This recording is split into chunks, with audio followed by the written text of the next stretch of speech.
৯ April রাত ১১টা। রেলের পূর্বাঞ্চলের সাবেক জিএম ইউসুফ আলী মৃধা নিয়োগ বাণিজ্যের টাকা নিয়ে তার শ্বশুরবাড়ি ধানমন্ডির ৩ নম্বর সড়কের ৫ নম্বর বাসা থেকে বের হয়ে সুরঞ্জিত সেনের সাবেক এপিএস ফারুকের গাড়িতে ওঠেন, সঙ্গে কমান্ড্যান্ট এনামুল হক। টাকা নিয়ে জিগাতলা যাওয়ার পথে হঠাৎ বিজিবির ৪ নম্বর গেট দিয়ে ভেতরে গাড়ি ঢুকিয়ে দেন ড্রাইভার আজম।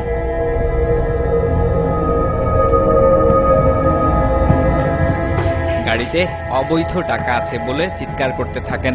নিয়োগের টাকার ভাগ পেতে নয়, কেবল বিবেকের তাড়নায় এটি করেছেন দাবি আজমের। না, আমার সাথে অন্য কারো এরকম ছিল না যে কাউকে আমি চাকরি দিব, কারোর কাছে টাকা আনছি, এরকম কিছু ছিল না। এরকম অনেক কথাই রসছে। টাকা তো সুরঞ্জিত সেনগুপ্ত বাসা যাচ্ছিল, সেটা ওইদিকে যাওয়ার উদ্দেশ্যে তো আমি দিক থেকে ঘটনা ঢুকে ফেলাইছি। এর আগেও কয়েকবার টাকা গেছে, টাকা সব বিটার ভিতরে ঢুকে দিচ্ছি। তখন বলতেছে যে তুমি এখানে কোথায় যাচ্ছ, এটার মধ্যে তুমি এই দিক দিয়ে কোথায় যাবা।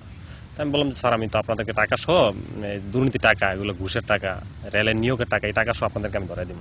এই জন্য আমি গাড়িটা ভিতরে ঢুকাইছি। তো যখন গাড়িটা ঢুকাইছি তখন ওই বিটের গেট আমি খোলা পাইছি।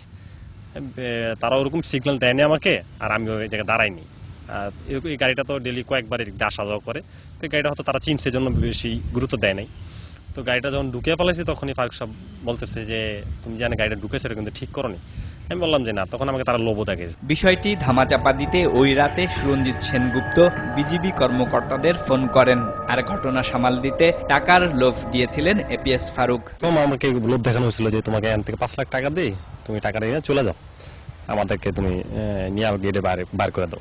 আমি রাজি হলাম না। তারপর বললো যে যাই টাকা আছে তো জিএম সাহেবকে আর কমান্ডার এনামুলকে তুমি ছাইড়া দাও। ফারুক সাহেব আমাকে বলতেছে তো যা টাকা আছে এটার অর্ধেক তোমার, অর্ধেক আমার।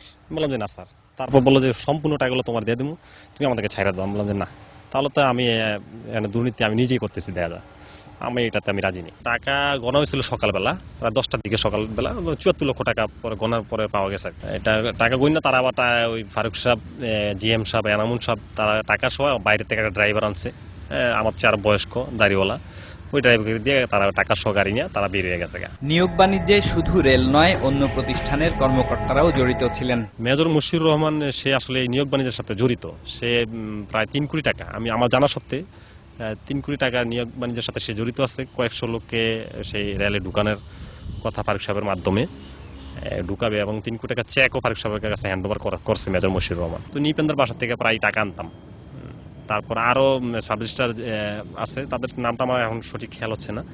তো এরকম মানে আমি দেখলে চিনবো, এবং ওদেরকে ভালো করে জিজ্ঞাসা করলে, তদন্ত করলে এটা সঠিক তদন্ত পাওয়া যাবে। রেলের নিয়োগে সুরঞ্জিত সেনের প্রভাবের কথা উল্লেখ করে ঘটনার সুষ্ঠু তদন্তে দুদক সহ সংশ্লিষ্ট কর্তৃপক্ষকে সহযোগিতা করতে চান ড্রাইভার আজম। আমার জানা সত্ত্বে সুরঞ্জিত সেনগুপ্তের সাথে রেলের জিএম এর সাথে, মানে ফারুক সাহেবের মাধ্যমে কন্ট্যাক্ট হয়েছে, গাড়িতে তারা আলাপ আলোচনা করছে।